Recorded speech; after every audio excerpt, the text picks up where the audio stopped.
একটা স্বৈরাচার ফ্যাসিস্ট সরকারের বুলেটের বিরুদ্ধে তার বুক পেতে দিয়েছিল বাংলাদেশের এই মানুষের এতদিনের যে জিম্মি দশা, সেই জিম্মি দশা থেকে মুক্তির জন্য আমাদের ঐতিহাসিক 16 জুলাই 2024 সালের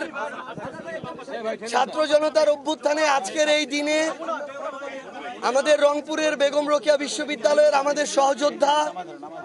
আবু সাইদ নিরস্ত্রভাবে তার দুই হাত প্রসারিত করে গুলির বিরুদ্ধে তার বুক পেতে দিয়েছিল একটা স্বৈরাচার ফ্যাসিস্ট সরকারের বুলেটের বিরুদ্ধে তার বুক পেতে দিয়েছিল বাংলাদেশের এই মানুষের এতদিনের যে জিম্মি দশা, সেই জিম্মি দশা থেকে মুক্তির জন্য আজ ঐতিহাসিক জুলাই শহীদ দিবস।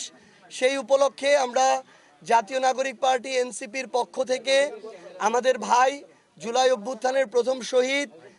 শহীদ আবু সাইদের কবর জিয়ারত এবং দোয়া করতে এসেছি।